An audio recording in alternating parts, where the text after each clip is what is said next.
Hola, profe, buenas noches. Hola Laura, buenas noches, ¿cómo estás? Bien, profe, intentando conectarme que el internet está fallando y casi no lo logro. Sí, bueno, sí, eso Sí, hasta ahora se pone un poco pesado. sí, profe, pero Listo, ya lo Laura. logré. Bueno, ¿cómo te fue con el cuestionario, con ese diseño? O bueno, ese borradorcito, Pues, profe, la verdad, más o menos, porque bueno, porque siempre como que al sacar las ideas empieza uno, pues, a ver muchas opciones y muchas cosas, ¿no, profe? Pero todavía no lo he terminado. ok, bueno. Entonces la idea es que tengas un borrador, porque pues ese va a ser tu punto de partida para realizar dicho instrumento de recogida de la información. Bueno. Sí, profe. Pero pues antes de llegar a ese punto, pues la idea es tener en cuenta una serie de conceptos muy importantes. Por eso pues para la construcción del instrumento de recogida de la información, pues hay que tener eh, dos elementos importantes. En primer lugar, la valoración, ¿listo? Pues la valoración es uno de los elementos pues, más importantes dentro de la investigación de mercados, ¿cierto? O se podría también llamar la medición, ¿listo? Y es un punto de importancia pues muy decisivo, ya que pues, se dice que la mejor forma de entender una cosa es tratando de medirla, ¿sí? Entonces esa valoración a mí me va a permitir medir pues esa información de alguna manera. Entonces, digamos, la valoración se puede llevar a cabo pues, a distintos niveles. ¿M? Estos niveles, pues, que pueden reflejar, digamos, la correspondencia entre los números asignados, digamos, a las características en cuestión, ¿no? Pues, la validez de realizar dichas operaciones con base, pues, en dichos números. Es decir, por ejemplo, si yo hago una pregunta de opción múltiple, yo puedo medir las tres opciones que coloqué. ¿Listo? Entonces, de alguna manera, pues ahí estoy realizando ese proceso de medición o de valoración. Y digamos que los números asignados, pues para reflejar esa cantidad pues, como te decía anteriormente, esas características, por ejemplo, que posee una persona, puede poseer también cuando analizamos los hogares o cuando o damos a analizar un objeto. ¿M? Entonces, estos, digamos que esa valoración y esos números los podemos escribir de una forma, eh, pues, ordinal, ¿cierto? Es decir, que respeten un orden secuencial, digamos, que tengan también distancia, es decir, que las diferencias entre esos números, pues, que uno asigna producen una clasificación con relación a dicha característica, o lo que podríamos encontrar en diferentes cuestionarios, que es esa relación que hay entre pregunta uno, pregunta 2 y pregunta 3. Entonces, eso también pues, sería ese proceso de distancia. Y digamos, cuando hay origen, cuando por ejemplo utilizamos escalas de medición y hay un valor de cero, indica pues que no hay una característica muy definida, ¿cierto? O por el contrario, pues no hay un orden en especial. Entonces, en cuanto a la valoración, pues existen cuatro tipos de valoración. Entonces, que se pueden distinguir respecto a ese orden, distancia de origen que mencionaba anteriormente. Entonces, el primer tipo de valoración, pues es la valoración nominal, ¿listo? La valoración nominal, pues, o digamos, al utilizar las escalas, pues la información a escala nominal se describe en términos de clases, es decir, que los números asignados permiten ubicar un objeto dentro de un conjunto, ¿sí? Por ejemplo, hay clases mutuamente excluyentes y colectivamente exhaustivas, o carentes de orden implícito. Entonces, cualquier característica pues se puede meter dentro de esa escala nominal, ¿sí? Digamos que esa información nominal permite asignar un número, ¿sí? Que identifica un objeto o alguna característica, ¿sí? Obviamente esto debe ser algo muy, muy concreto. Y pues se debe tener cuidado de no asignar el mismo número a diferentes objetos o sucesos, ni diferentes números al mismo objeto o suceso.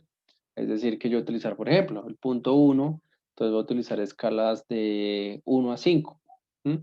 El punto 2, escalas de 1 a 6, ¿sí? Ahí voy cambiando esos números. Entonces, la idea es, de alguna manera, pues, identificar esos números asignados de acuerdo a las características que se vayan brindando y otorgando dentro de esa valoración, ¿sí? Entonces, esta valoración, digamos, nominal es utilizada para medir el conocimiento o, por ejemplo, el desconocimiento, ¿sí? Porque pues, las dos eh, tipos de características se pueden ver: conocimiento y desconocimiento.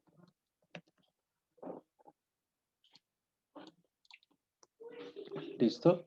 Por ejemplo, si hablamos de investigación de mercados, pues el conocimiento es conocimiento de una marca, de un producto, ¿m? O también pues para identificar las personas que trabajan en determinado sector en relación a otros que lo hacen. Entonces, debido a que esa información nominal pues carece de orden, de distancia de origen, pues solo permite aplicar pocos, digamos, análisis estadísticos, por ejemplo, la moda, el análisis de la frecuencia, ¿sí? Y bueno, entre otras, por ejemplo, la de chi cuadrado. Entonces, es, digamos, como las limitaciones que tiene. En cuanto al otro grupo, pues encontramos lo que es la valoración ordinal. Entonces, esa valoración ordinal, pues, o podríamos determinar como la escala ordinal, en este caso clasifica, ¿cierto? A los objetos o a las alternativas de acuerdo, pues, con su magnitud en una relación ordenada. Ejemplo, digamos, cuando se pide a los encuestados que clasifiquen en orden sus preferencias respecto a los centros comerciales o a determinadas marcas. ¿No? Entonces le decimos a una persona que es o que visita muy de seguido el centro comercial Colina, en una escala de 1 a 10 clasifique, o de la escala de la más atractiva a la menos atractiva, clasifique las marcas de ropa del centro comercial. Entonces empezar Arturo Calle, Carlos Nieto, Kenzo, bueno, entre otros. ¿Listo? Entonces ahí digamos que ya hay una clasificación y lo que se diferencia. Entonces, esta información ordinal pues permite afirmar que un determinado objeto pues tiene una cantidad mayor, ¿sí? Porque si miramos, por ejemplo, el ejemplo anterior que te citaba, pues muchas personas podrían coincidir con, con, con esa clasificación. ¿M? Entonces, como característica, pues estos datos de la clasificación ordinal pues poseen orden, ¿m? Pero digamos no suponen una distancia alguna, debido a que pues a los números asignados no hay una magnitud que se les pueda reflejar, ¿cierto? Entre una característica o por ejemplo un determinado objeto. ¿M? ¿Por qué? Porque digamos en el caso anterior podríamos tener una respuesta, ¿sí? Por ejemplo, que la primera marca de ese centro comercial sea Arturo Calle, pero de ahí en adelante la 2 no coincide, la 3 no coincide y tal vez en la cuarta coincida. Entonces ahí no hay como una distancia alguna. Entonces por eso a veces los datos son muy, muy generalizados. Digamos que lo primero que hay es que cuando uno clasifica, por ejemplo, en 1, 2, 3, ¿cierto? No hay, digamos, una afirmación de que diga, no, esta es la mejor, sino de acuerdo a ciertas características la gente la clasificó como la mejor. Pero si podríamos analizar eh, otras características, pues tal vez se puede invertir ese resultado. ¿Listo? Entonces digamos que es como la limitación de esa valoración ordinal. Encontramos la valoración de intervalos, ¿sí? O intervalos, como le quieras llamar. Digamos que este tipo de valoración pues clasifica los objetos de acuerdo con su magnitud. Digamos que mide esas clasificaciones ordenadas en unidades en cuanto a los intervalos iguales, ¿cierto? Entonces, en esta escala pues hay orden y por su parte pues también mide la distancia entre unidades. Digamos que la información a escala de intervalos permite afirmar en qué cantidad un objeto supera a otro, ¿cierto? Con relación a un determinado atributo. Digamos que un ejemplo de ello sería cuando hacemos rangos de edades, ¿cierto? Y decimos edad entre 20 y 25 años, de 26 a 27 años, ¿sí? Un ejemplo. Entonces ahí estamos haciendo como ese intervalo y podríamos afirmar que al aplicar esa valoración de intervalos sí podríamos establecer un orden. Porque, por ejemplo, es un producto 100% dedicado a los jóvenes, entonces lo más probable es que tengamos edades en resultados superiores de 15 a 25 años, como en relación a las de 40 a 60 años, ¿sí? Entonces, esa es como esa condición. Entonces, esta tiene orden y medición. ¿Listo? Esa sería como esa característica fundamental. En cuanto a la otra tipo de valoración, pues encontramos lo que es la valoración de ratios. Entonces, la valoración de ratios, pues, posee esas propiedades de orden, distancia y origen natural o origen absoluto, ¿sí? Pues, dependiendo también de esa característica de estudio. Digamos que a través de esta escala de valoración de ratios, pues se puede afirmar que el objeto al que, digamos, nosotros le hemos asignado el número, por ejemplo, el número ¿qué? El número 6 tiene el doble de característica que, por ejemplo, al valorado con el número 3, ¿cierto? Entonces ya hay como un sentido lógico de ese tipo de valoración. Entonces, podríamos manejar esa valoración de ratios. Digamos que la valoración de ratios es la más importante, pues debido a que posee todas las propiedades, ¿cierto? Y esa es su característica fundamental.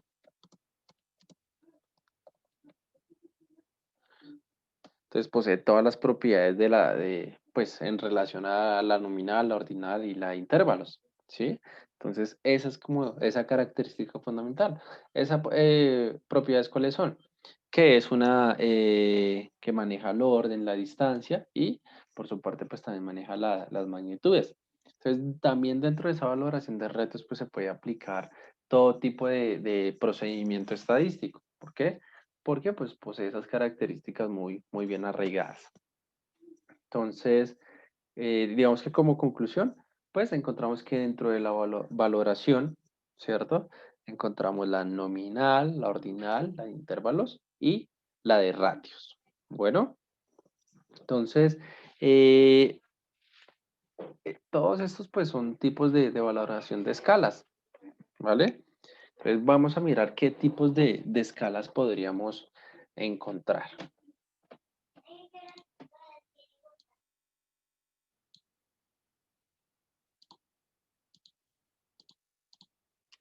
Entonces vamos a mirar lo que son pues, los tipos de escala. Entonces, digamos, las escalas pueden clasificarse en dos grandes grupos. Primero, lo que son las escalas comparativas y las escalas no comparativas. Vamos a mirar lo que son las escalas comparativas. ¿Listo? Entonces, dentro de esas escalas comparativas, pues el encuestado debe comparar directamente un conjunto de estímulos con otros, es decir, por ejemplo, mirar una marca y compararla con otro, ¿listo?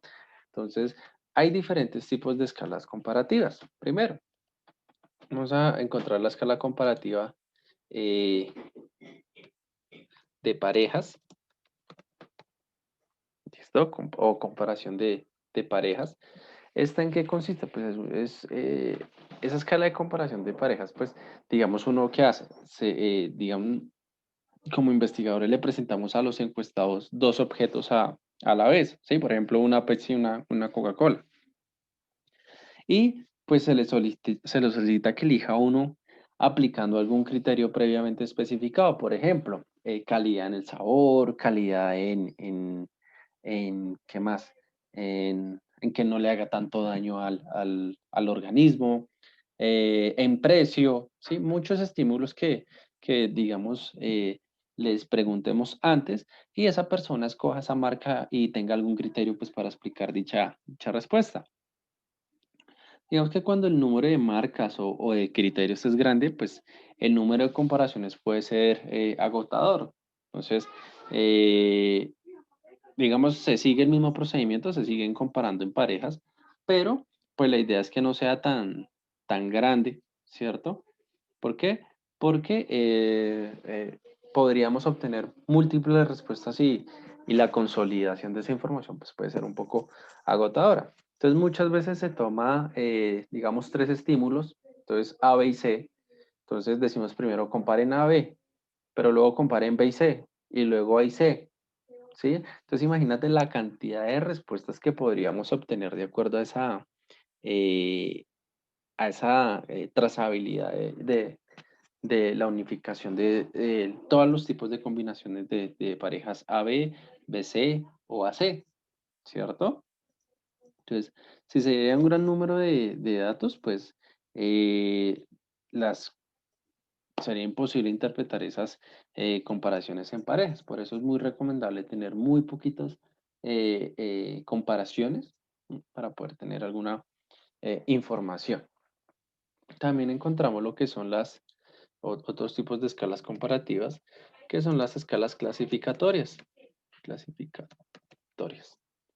¿Listo? Entonces las escalas clasificatorias pues consisten en la presentación, pues obviamente a los encuestados de varios objetos. Digamos, bueno, estos objetos se les van a presentar simultáneamente.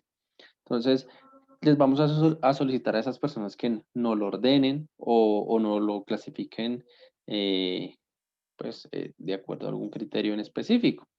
Entonces, uno puede tabular esa información, esos datos clasificados, ¿sí? Entonces, por ejemplo, nosotros podríamos tener una tablita que diga, bueno, marca, Pepsi, Colombiana, 7-Up, ¿qué otra? 4, ¿sí?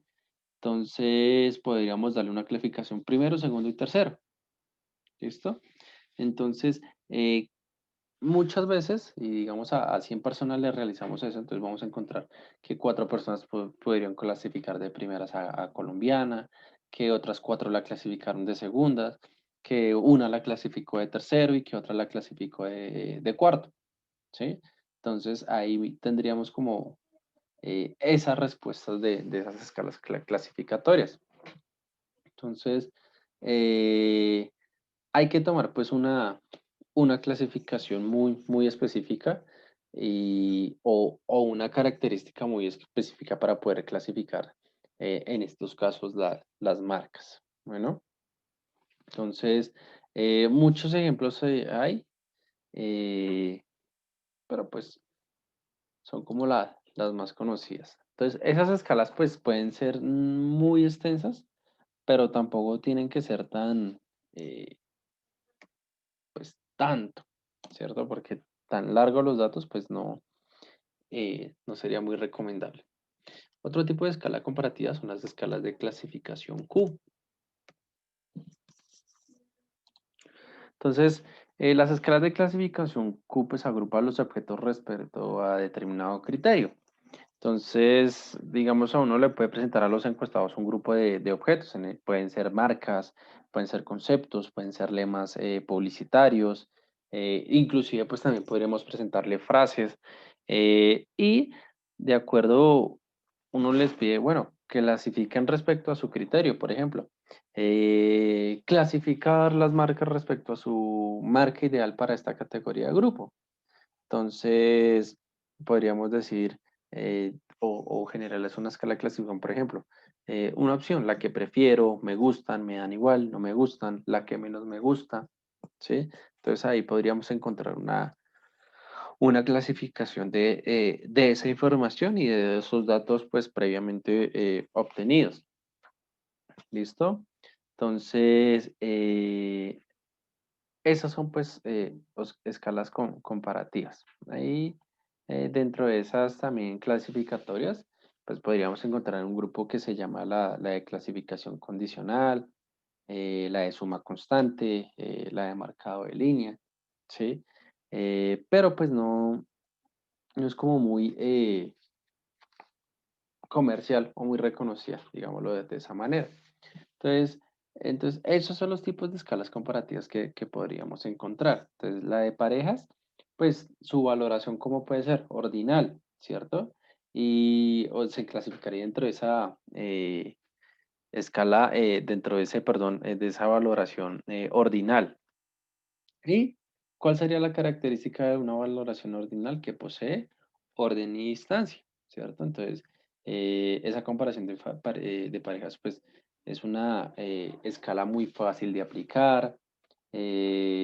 Y, pues, como una desventaja es que un gran número de comparaciones, pues, puede llegar a cansar al encuestado.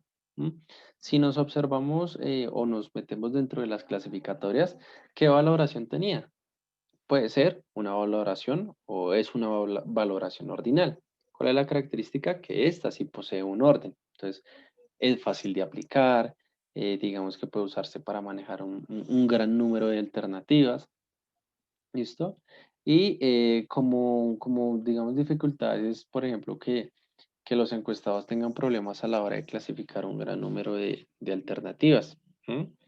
Y pues digamos que tal vez se obtengan diferencias cuando no existan. Entonces, eh, si no hay alternativas, pues imagínate esas respuestas tan feitas que podríamos tener en cuenta.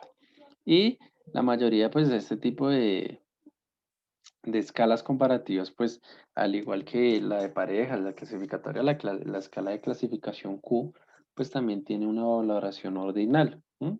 Otra propiedad, ¿cuál sería? El orden. ¿Qué sería la gran ventaja? Que está buenos resultados y el número de objetos es grande. ¿M?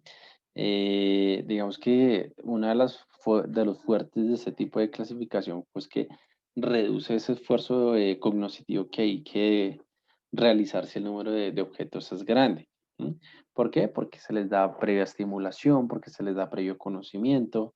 Entonces, también depende mucho de la visión y la consecución de objetivos que tenga esa investigación de mercados.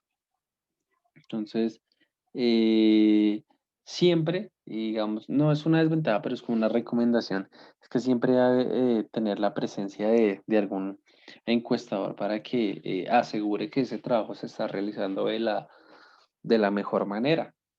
Entonces, esa es como no el punto a flaquear, sino como la condición para poder aplicar un tipo de escala de este tipo. ¿Listo? Entonces, esos son los tipos de escala comparativa. Vamos a mirar cuáles son los tipos de escala no comparativa. Entonces, dentro de las escalas no comparativas, pues lo que debe hacer el encuestado es valorar cada uno de esos objetos individualmente. ¿Listo? Entonces, una de las tipos de escala no comparativa, pues la podríamos clasificar como la escala de clasificación continua.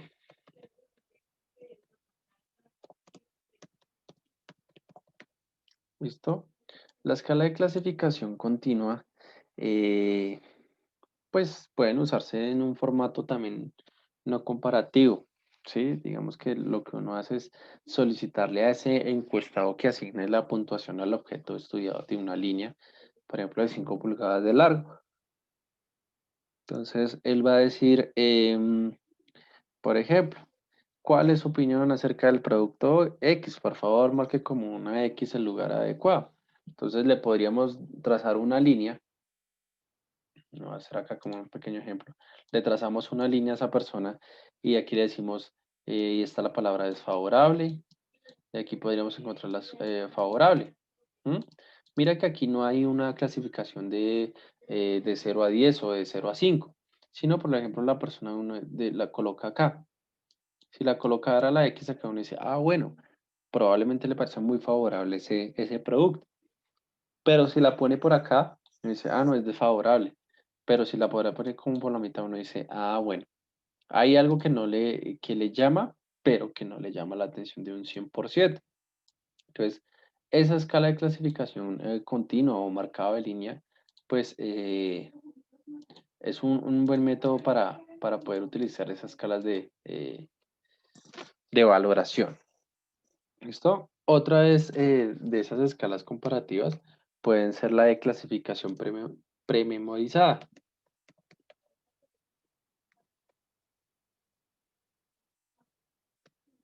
Clasificación pormenorizada.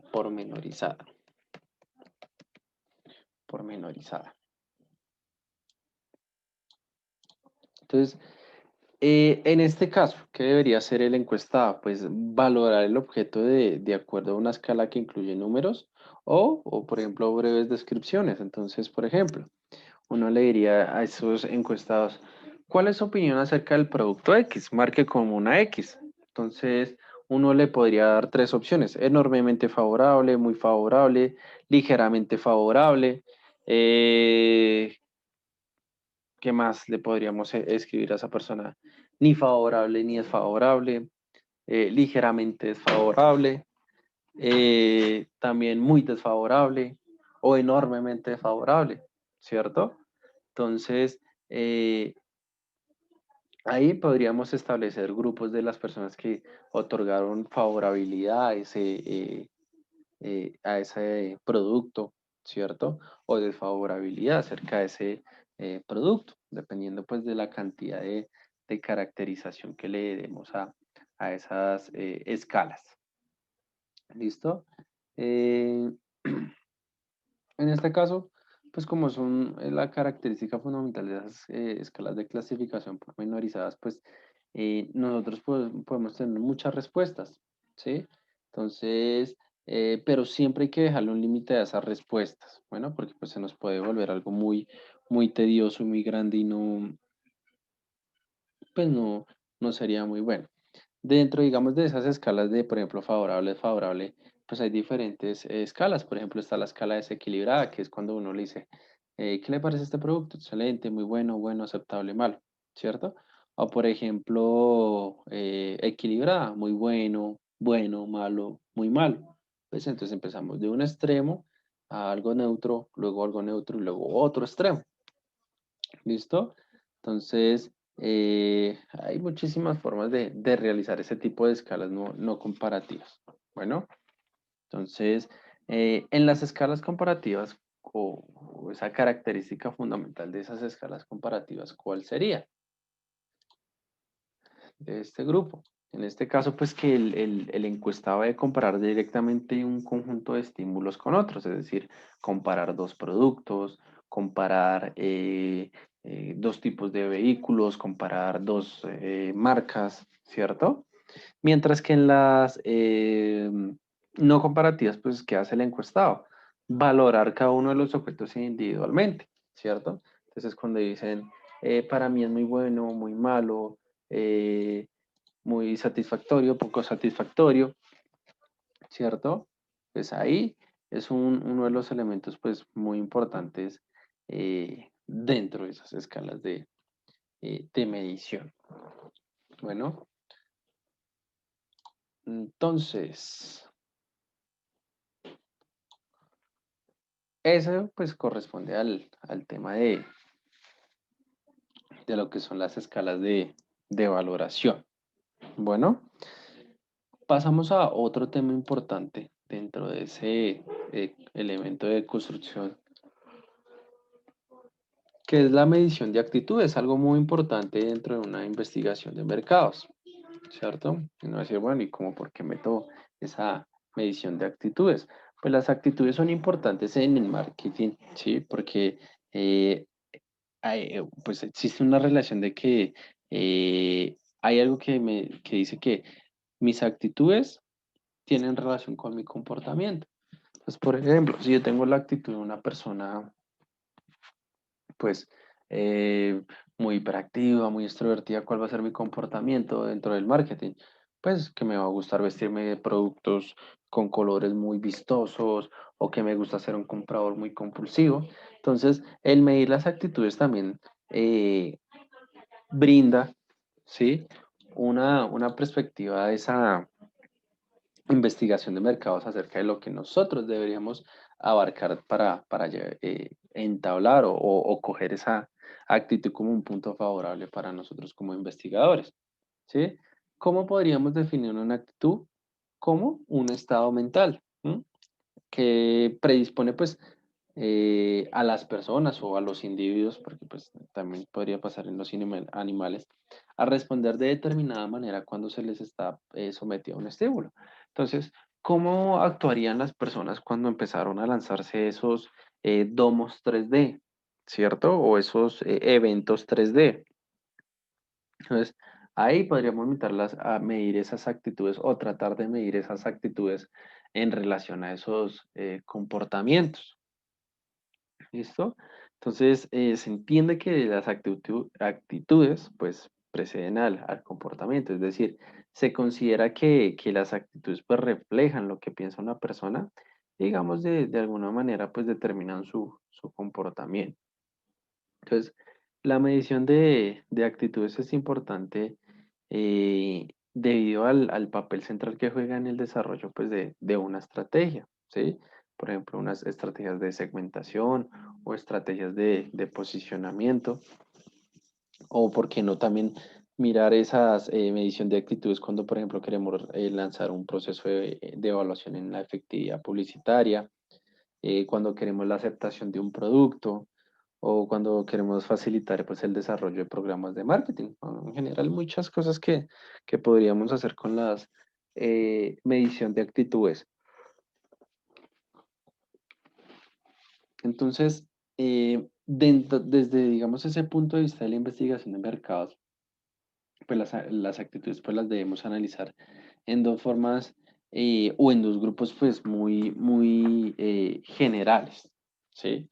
En primer lugar, pues podríamos decir que eh, nosotros medimos las actitudes que los clientes o entrevistados tienen frente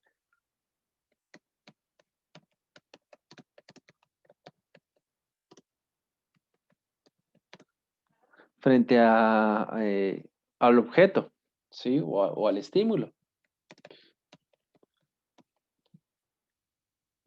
Entonces, bueno, el ejemplo del carrito verde que yo te colocaba anteriormente, ¿cierto? Entonces, digamos que después de descubrir esas actitudes, pues podríamos también, dentro de esas medición de actitudes como característica, comparar, ¿sí? Y es como otra característica, comparar la eficiencia y la eficacia. Eficacia, ¿sí? Entonces, al comparar o al tener en cuenta estos dos elementos, pues esa medición de actitudes se considera que puede ser más exacta. Dentro de la medición de actitudes, pues nos dice que nosotros debemos tener en cuenta tres componentes muy importantes, pues para que se lleve a cabo un óptimo proceso. Bueno, vamos a tratar de hacer como un esquemita por acá, algo así.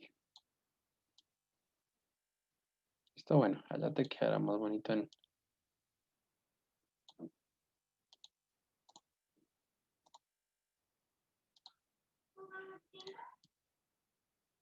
tu cuaderno.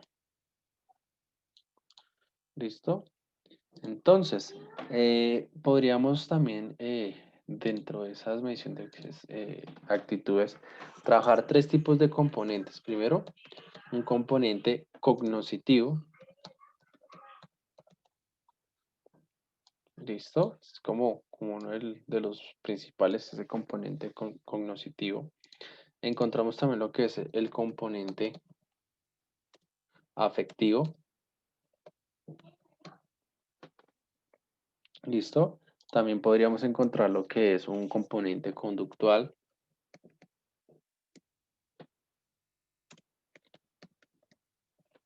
¿Mm? Y los tres pues tienen la misma importancia, ¿sí? De brindar esa información necesaria para pues de alguna manera poder estudiar y poder determinar que la información que estemos recogiendo se esté llevando a cabo de la mejor manera, ¿sí? Entonces esos tipos de componentes pues es muy importante tener en cuenta. Cuando hablamos de ese componente cognoscitivo, ¿sí? Lo podemos relacionar también como un componente de conocimiento. Entonces se refiere, por ejemplo, a que la persona a la cual nosotros estamos realizándole una entrevista o un cuestionario, etcétera, pues posee conocimiento y da opiniones pues, referentes a algún objeto que él conozca, ¿sí? O la información que tenga esa persona frente a ese estímulo, a ese producto o servicio que nosotros le estemos ofreciendo. ¿M? Entonces, en primer lugar, pues, ¿qué podríamos clasificar? Pues ese conocimiento de ese objeto, ¿sí? Y qué creencias tiene esa persona de ese objeto, o qué publicidades voz a voz ha recibido esa persona de ese objeto, ¿sí? Eh, por ejemplo, eh, el dueño de un hotel desea saber por qué los clientes prefieren otros hoteles y no el suyo, u otros hoteles competidores. Entonces, ahí nosotros queremos mirar, pues, esas características de ese objeto, en este caso sería el hotel, y los juicios que hace esa persona respecto a lo que eh, pues queremos saber como característica. Entonces, en este caso, pues es la preferencia del cliente hacia otros hoteles, ¿sí? Entonces podríamos clasificarlo de esa manera y podríamos encontrar resultados relacionados con servicio al cliente, ¿con cuál más? Con por ejemplo, con la atención del hospedaje, ¿sí? Muchísimas cosas que, digamos, están muy relacionadas al momento de prestar un servicio. ¿Listo? Otro, pues podríamos encontrar lo que es el componente afectivo, pero lo podríamos encontrar de dos maneras. Primero, pues como el componente cuando nosotros nos gusta algo o cuando nos disgusta algo, ¿cierto? Entonces, aquí lo que se busca es definir como esos sentimientos que hay tanto positivos como negativos en relación pues a un objeto o algo pues que se esté estudiando, ¿sí? Los sentimientos de una persona pues pueden estar también delimitados por un objeto que posean. Entonces, por eso hay gente que se casa con marcas pues muchos años, ¿cierto? Y le dan como ese valor sentimental a ese componente, en este caso afectivo. Entonces, esa marca aprovecha todos esos elementos para generar propuestas de valor, generar ideas, generar muchos elementos que sean pues de vital importancia dentro de esa investigación de mercados. Pues un ejemplo yo sería, una empresa desea conocer el grado de preferencia de su marca en las diferentes regiones donde opera, ¿sí? Entonces, por ejemplo, mercados olímpica, si nos ponemos a analizar los mercados olímpica, eh, allá en la costa y toda la zona de costera, pues es algo que es muy regional, ¿cierto? Inclusive supera el éxito en ventas y en muchas cosas. Y eh, pues va a tener algo muy relativo, ¿cierto? Y muy específico en esa región. Pero si la comparamos acá en Bogotá, Almacenes Olímpica, pues es uno de los que poco afluencia que tiene respecto, por ejemplo, al Éxito, al Jumbo, ¿cuál es el otro?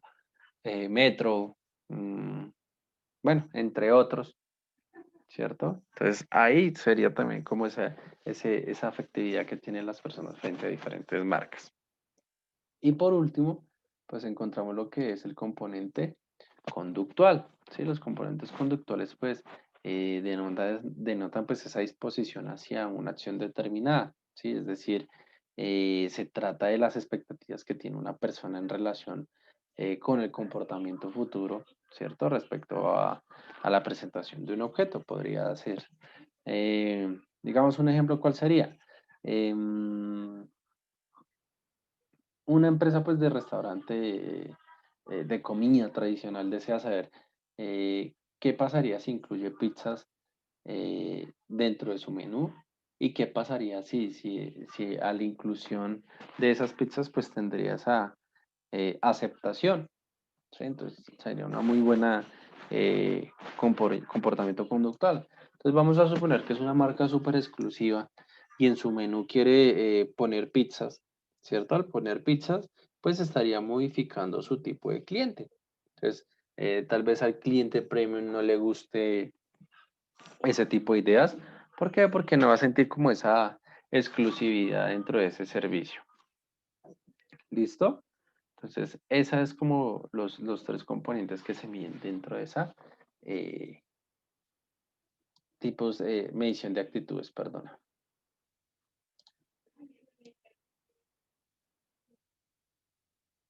Bueno, para utilizar escalas de medición de actitudes, pues hay diferentes procedimientos. Entonces, vamos a mirar las escalas de medición de actitudes. Podríamos encontrar, por ejemplo, una que se llama formato de un solo punto.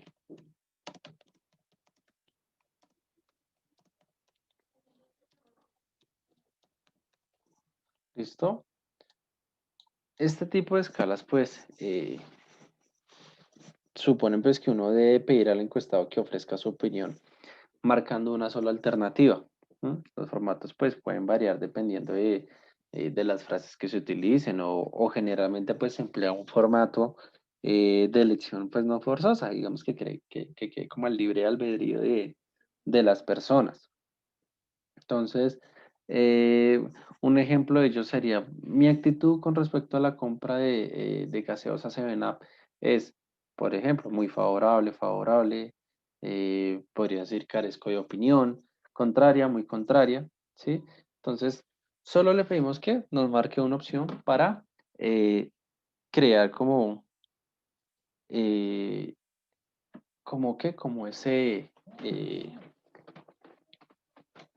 como esa respuesta única, ¿sí? Por eso se llama formato de un solo punto. ¿Listo? Entonces, así como hay formatos de un solo punto, pues también hay formatos de puntos múltiples.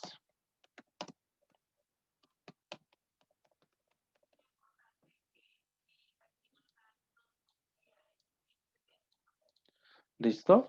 Entonces, en los formatos de puntos múltiples, pues los encuestados pues responden a un número de puntos que reflejan ideas, que reflejan sentimientos sobre una actitud investigada.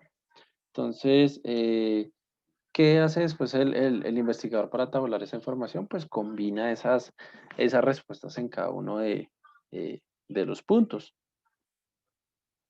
Entonces, esa es como esa condición de los formatos de dos puntos.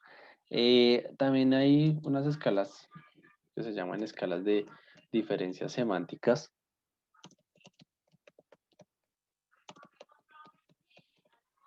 ¿Listo? Ahora semántica lleva tilde en la... ya. Todas esas escalas de diferencias semánticas, pues, bueno, tienen un reconocimiento a nivel eh, de investigación, ¿cierto? Porque fueron pues creadas por los señores Charles Osgood y George Susi. Entonces, ellos dijeron, bueno, en una escala semántica nosotros podemos incluir diferentes características o diferentes criterios de estudio, pues para que de alguna manera la información que se presente, pues sea muy fácil de medir, ¿sí? Entonces, este tipo de escalas pues están compuestas por frases bipolares, ¿sí? O frases opuestas, o frases que se encargan de describir de manera positiva o negativa eh, alguna por ejemplo, característica, ¿cierto? A estudiar. Entonces, por ejemplo, yo podría decir, en las empanadas mollas de la Universidad ETSI, ¿cierto? Eh, bueno, la compañía Empanadas Moya de la Universidad ETSI desea saber diferentes características respecto a la prestación de su servicio o a la venta de sus empanadas. Entonces, crea un formato con preguntas bipolares. Entonces, en un extremo, puede decir, eh, las ventas de Moya se ven reflejadas por dos puntos. Buenos precios, malos precios, por ejemplo, poca oferta, abundante oferta, ¿cierto? Buen servicio, mal servicio, eh, mala reputación, buena reputación, ¿cierto? Entonces miramos todos esos extremos de bipolaridad o elementos opuestos para llevar a cabo esa diferencia de escalas de semánticas. Entonces, es algo bien interesante y las puntuaciones que uno obtiene a través de este tipo de escala, pues se utilizan para crear un perfil del objeto investigado, ¿sí? Entonces, eso es lo que hacemos mediante este tipo de escalas de diferencias semánticas. También podríamos encontrar una que se llama la escala de Likert.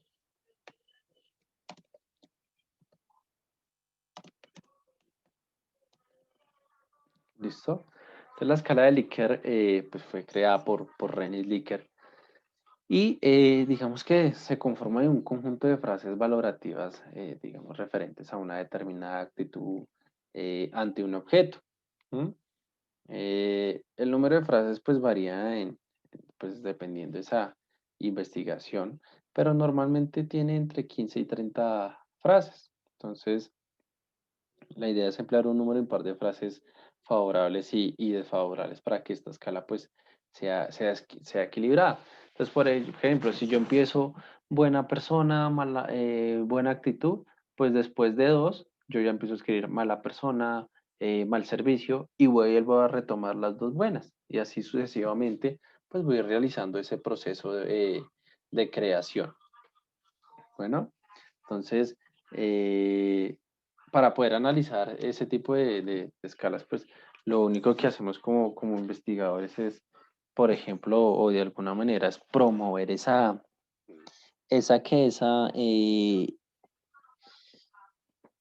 puntuaciones, ¿sí? Asignándole, por ejemplo, un número. Entonces, bueno, también podríamos encontrar lo que son las escalas de calidad. Sí, esas escalas de calidad, pues, digamos que uno como investigador identifica diferentes criterios, ¿cierto? Entonces le solicita a uno al encuestado que califique dicho producto o dicho servicio a través del el índice de calidad. Entonces, ¿qué le parece los materiales? ¿Qué le parece, qué más? ¿Qué le parece el precio? ¿Qué le parece el empaque? ¿Qué le parece los beneficios? ¿Qué le parece diferentes criterios que la persona puede decir, ah, bueno, a mí me parece pues supremamente interesante este tipo de elementos? Bueno, entonces esas valoraciones, esas escalas a nosotros nos permiten crear formatos para generar esos instrumentos de recogida de la información, ¿sí? Pues ya queda también al conocimiento y a la experticia de esas personas a cargo de la investigación de mercado, ¿sí? Basamos ahora sí a lo que digamos nosotros estamos acostumbrados a trabajar, que es el diseño del cuestionario. Cuestionario. ¿Sí? Entonces, ¿cómo nosotros podemos definir un cuestionario? ¿Cómo me podrías definir tú un cuestionario, Laura? Pues el cuestionario sería una serie de preguntas dependiendo, pues, sí, lo que el profe explicaba ahorita, como, pues primero la escala de medición, la medición de actitud como que quiero medir y ahí yo puedo generar como la serie de preguntas que me llevarían pues a un resultado de algo que quiero saber sobre mi producto. Perfecto, muy bien, ¿listo? Entonces el cuestionario pues consiste en una serie de preguntas dirigidas a un determinado número de personas, ¿cierto? Para conocer una situación social, un hecho, una actitud, una opinión. Entonces, como nosotros previamente en una investigación de mercados tomamos el tamaño de la muestra, ¿cierto? Y a partir de esos criterios de estudio, pues empezamos a crear ese diseño del cuestionario. Digamos que el objetivo supremo del cuestionario es convertir los objetivos de la investigación en requerimiento de la información. ¿Sí? En términos generales se puede decir que el cuestionario es como un conjunto de preguntas que se presentan a los encuestados pues, para obtener respuesta. Es un instrumento pues, muy flexible porque existen diversas formas de preguntar. ¿No? Entonces, los cuestionarios pues necesitan ser cuidadosamente desarrollados y posterior a ello pues deben ser validados antes de ser utilizados a gran escala. Muchas veces las personas creen que por realizar un cuestionario ya les quedó bien y uno observa el trasfondo de lo que quiere estudiar y a veces uno encuentra errores pues muy fatales y hay preguntas que no concuerdan pues con los objetivos de esa investigación. Entonces hay que tener muy en cuenta ese proceso de desarrollo y posterior a ello validado. Digamos que si no se hacen con el rigor necesario, pues se pueden incurrir en errores y hasta pues pueden afectar los resultados de esos cuestionarios. Digamos que a la hora de preparar los cuestionarios, pues el investigador profesional, en este caso de marketing, escoge cuidadosamente pues las preguntas, ¿cierto? Las formas de hacerlas, las palabras adecuadas, eh, su secuencia. Digamos que es necesario revisar cada pregunta, ¿sí? Y comprobar si está en relación o no con el objetivo para el cual pues, se realizó ese cuestionario. Entonces, uno podría entrar a trabajar, ¿sí? Lo que son sesiones del cuestionario.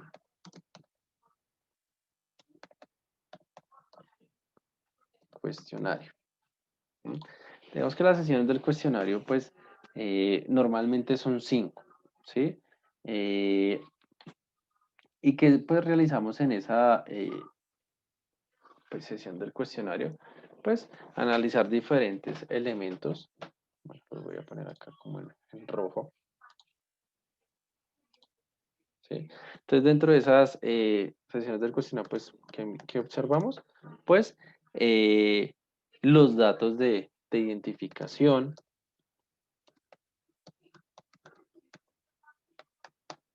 ¿cierto? Encontramos también lo que es una solicitud de cooperación.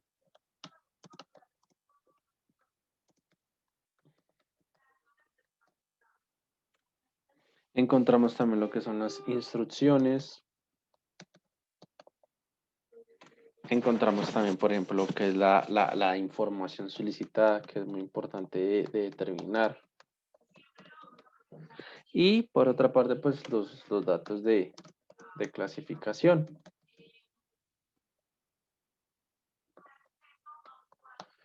¿Listo? Entonces, cuando nosotros nos referimos a los datos de identificación, pues generalmente se ocupan en la primera sección de un cuestionario. ¿Mm? Entonces, y estos están relacionados a qué? A preguntar cuál es el nombre, la dirección, el número telefónico, ¿sí? Por ejemplo, una información adicional. Eh, Podría ser cuando uno incluye la hora, la fecha, ¿sí? O el nombre y el código del entrevistador también podría meterse dentro de ese espacio o esas sesiones de ese cuestionario, ¿sí? Otro espacio pues sería lo que es la solicitud de cooperación, ¿sí? Que es un pequeño prólogo diseñado pues para obtener la cooperación del encuestado, ¿sí? Digamos que en relación con la entrevista.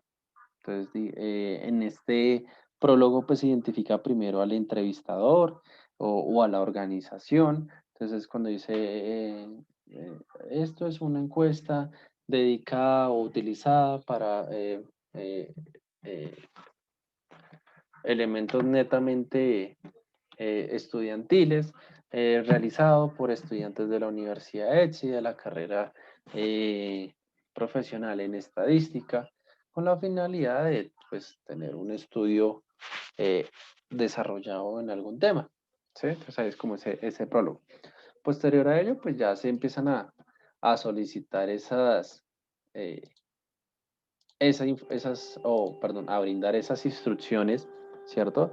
De cómo deben responder, eh, eh, cómo deberían realizarlo, si por ejemplo es una encuesta autoadministrada, en qué tiempos debería entregar esa encuesta, cómo debería entregarlo, que no vayan a colocar tachones, que no vayan a utilizar doble respuesta, sino que marque con una X, que lea atentamente las instrucciones, ¿cierto?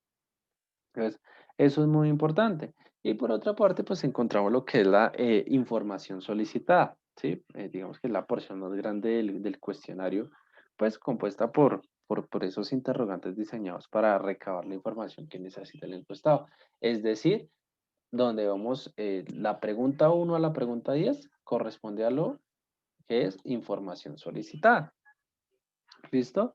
Y los datos de clasificación pues son características del encuestado. Generalmente se recolectan al final de la entrevista. ¿Listo? Entonces esas son como las características fundamentales del diseño en esas sesiones del cuestionario. ¿Listo? ¿Qué consideraciones pues uno tendría pues como antes de realizar ese cuestionario? Cuando uno realiza el cuestionario, pues supone ya que uno ya ha hecho mucha investigación, ¿no? Que el proyecto pues como tal ya está muy avanzado. Y pues también como la fundamental de la investigación de mercados es que ya se han tomado muchas decisiones, ¿sí? Entonces, digamos, decisiones relacionadas con lo que tiene que ver con el diseño del cuestionario, pues deben basarse en las decisiones que se han tomado dentro de esa investigación de mercados. ¿Listo?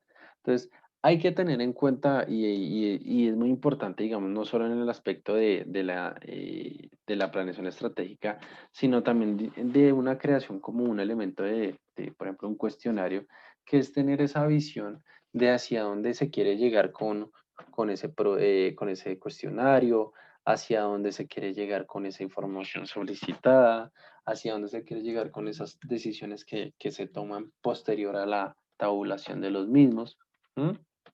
Entonces, hay que tener en cuenta, es muy específico, digamos que muchas veces dentro de los cuestionarios nosotros encontramos preguntas innecesarias. Entonces, ¿qué debe hacer uno? Pues evitar esas preguntas innecesarias y esto, aunque no se crea, pues genera un costo alto en la encuesta, ¿sí?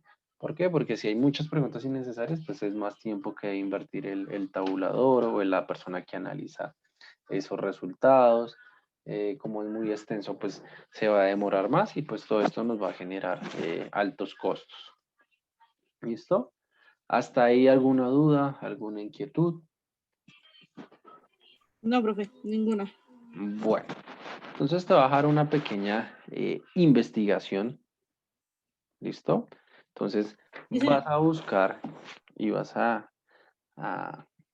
investigar cuáles son las reglas para la formulación de preguntas. ¿Listo? ¿Cuáles son las reglas? ¿Cuáles son las reglas para la formulación de preguntas? Esa sería la tarea de investigación. ¿Listo? ¿Cuáles son las Listo, reglas profe. para la formulación de preguntas? Laura, ¿tú llenaste asistencia? No, profe. Ya la Vale, está llenando que a medias, pero ya la terminé. listo. Entonces, porfa, llénala muy bien. Ok. Listo, Laura. Entonces, no sé si viste tu nota en el arca. No, profe, todavía no la he mirado. Bueno, Laura, entonces, mírala y pues por hoy dejemos hasta ahí para Listo, profe. dejarte descansar. Bueno, Laura, entonces Bueno, te profe, deseo que una feliz descanse. noche. Te vaya muy Hasta bien. luego. Chao, Gracias, Laura. profe. Chao.